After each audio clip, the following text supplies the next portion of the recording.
In 1955, in Syria, there was a family of 5, a mother and a father and 3 daughters, who decided to flee the country, flee Syria, and head to America. Now, the father told the wife and the 3 daughters, listen, I'm going to go to America, I'm going to go to California, I'm going to get everything set up, and then 3 weeks later, you and the 3 daughters come meet me in California. So the father flies to California, is getting everything set up. 3 weeks pass. The mother takes the 3 daughters, and they head, from Syria to America. Their first flight was from Syria all the way to New York City, where they had a layover. Now, when they landed in New York City, the customs said, hey, you guys are here new to America. You need to take all your hijabs off for the green card photo so that you guys can, stay in America. So the mother, being by herself, not really knowing the English language, is nervous and scared. She said, okay, she took the hijab off and took the photo, put it back on. Next oldest daughter did, second oldest daughter did. The third daughter, a 13-year-old girl named Hala Atik, said when it was her turn, hijab is part of my faith, and I don't want to take it off for this photo. And the security, they kind of went back and forth with her, and they said, well, listen, little girl, we'll send you back to Syria if you don't take your hijab off for this photo.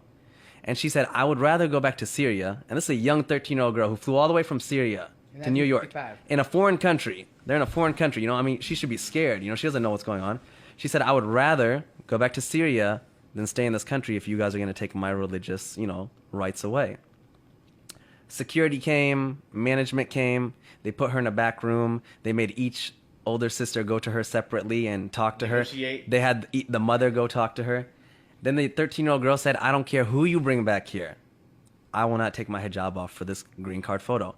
After 2.5 hours passed, the whole security's there, management's there, cops are there.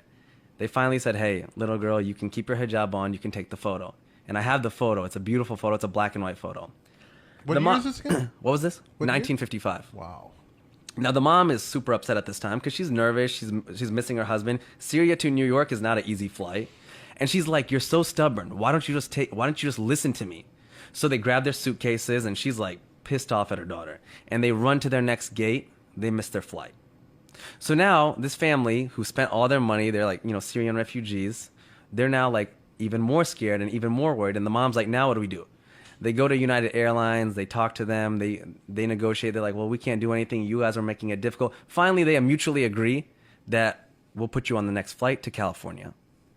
They get on the next flight. While they're flying to California, the mom is yelling at this 13-year-old girl like the entire time. Like, you're so stubborn. I miss my husband. I'm tired. They land in California, and their husband's, the father's there, and he's in tears and he's crying. And he's like, you're alive, you're alive.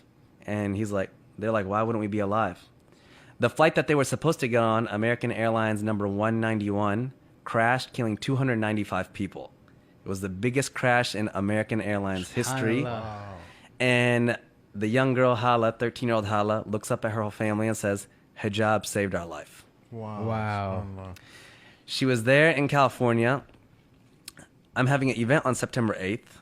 Hala was there. Hala's coming. She's now like, an old woman. She still wears hijab. I put this on my platform, Muslims of the World, about a year and a half ago.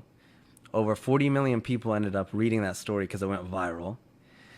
And out of that 40 million, when it went viral, about 10 people converted to Islam because of that story.